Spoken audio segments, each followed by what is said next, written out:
Hello, this is Andrew with Mammalian.bike, and this is a Specialized S-Works Evade 2 MIPS with ANGi, A-N-G-I, helmet. Hopefully I got that right. It's a mouthful. There's a lot to remember. Let's take it out of the box here. So obviously we get a helmet. This is the Tour Down Under color scheme. It also comes in black, white, a yellow that Specialized calls green. It's a high-vis one, and a red and black. And I think that there's a couple other teams colors, but those are pretty hard to find. I went with this one because I thought it was the most interesting color of the mix. And in person, I think it looks fantastic. Got a little yellow, and then it blends to kind of a bluish color. It actually, I'm sure that the camera is not actually capturing how nice the color scheme of this helmet is, but it's like shiny on the sides, matte on the top, and shiny here too. Yeah, so I'm super pleased with the way that this looks. Obviously, not the most important thing about a helmet, but it's not boring, and I like that in a helmet. So let's see what else we get in the box. We get some crud there. We have a, let's see if we open this up.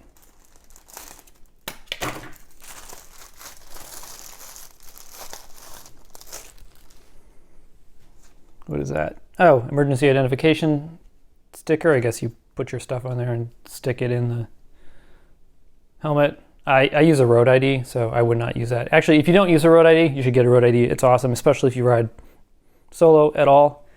This is my ANGi activation code.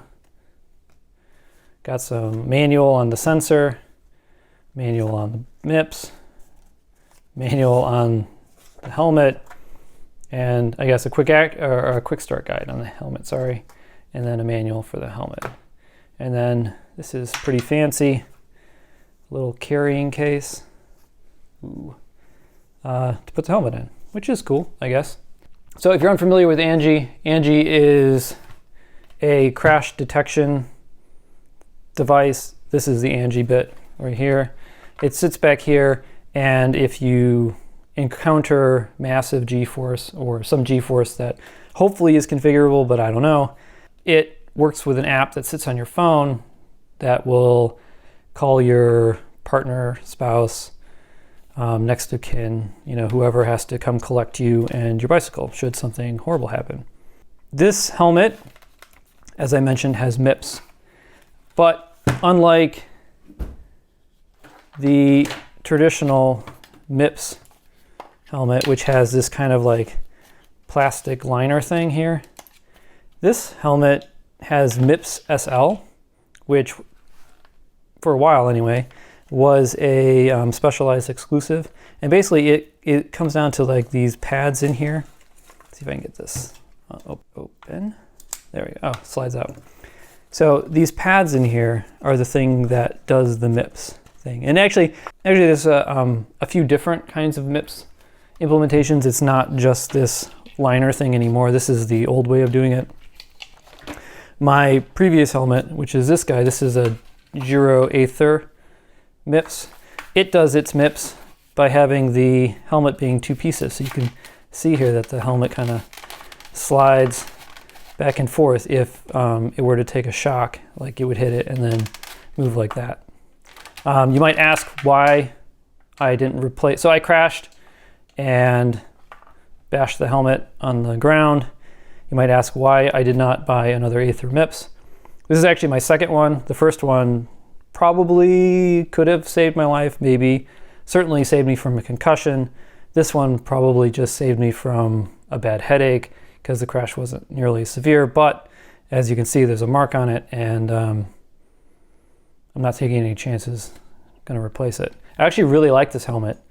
It's super comfortable. The weight is okay. And there's not a whole lot to not like about it.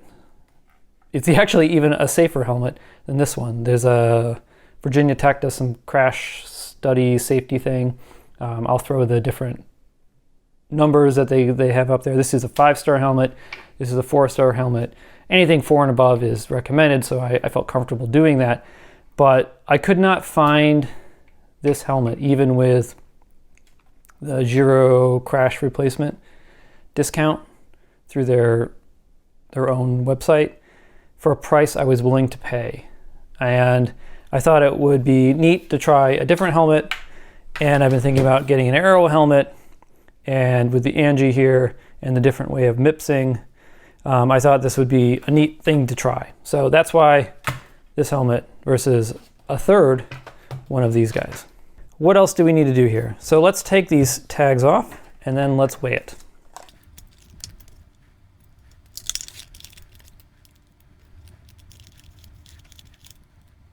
Not even sure what this does, but it says to remove pull here, so I did. All right, let's put the scissors down, crank up our scale, probably put these inside. Oh, actually, just to make sure we get the most accurate reading, there's some little plastic things on here to protect the shiny bits. Let's take those off. Make sure our scale is zeroed, and then throw that on there. So we have 315.5. Just for reference, this is my backup Giro helmet. That one is 291.8. And the Aether MIPS is 298.8. So heavier, which I kind of had a feeling it was going to be. You do not buy this helmet. This is supposedly an Aero helmet. You don't buy this for the weight per se. Glad it's not too portly. I'm not going to complain too much about the difference of what, like 18, 20 grams, something like that. If this is really faster as a helmet, as an Aero helmet, then that'll be well worth it. You don't necessarily buy this thing for it to be a super lightweight helmet. Not that any of these helmets are super lightweight. I actually don't think that your helmet is a place where you should try to save weight, so I'm not going to worry too much about that 18, 20 grams, especially because this guy, this ANGi thing, probably is maybe 10 to 15 grams. I'll have to see if I can get it off in a non-destructive way to weigh it, and if I do, I will put it up here.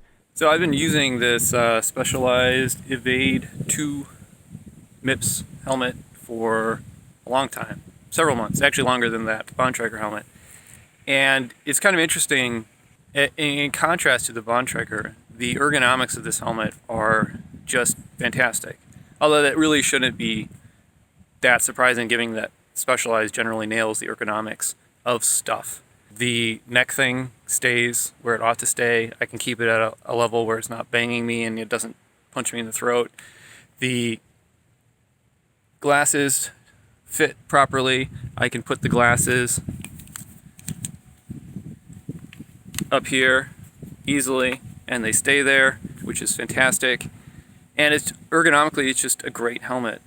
Except for one thing. If my head itches, I can't get to it, which is kind of annoying, but it's a trade-off for an Aero helmet. The ventilation is generally pretty good for an Aero helmet. If you're riding straight into a crosswind or you have a tailwind, I have no concerns even in really, really hot weather. Interestingly enough, when there's a lot of crosswind, I don't really understand it, but I've noticed that the ventilation kind of sucks when riding into a crosswind. I've also had a problem with a bee flying in this hole here and not being able to get out. So yeah, that's an interesting problem that's probably not super common though. Fortunately, I was wearing a cap, so it just kind of wandered around and then eventually just kind of the helmet off and it flew away. I don't know if it's a faster helmet. It's an Aero helmet.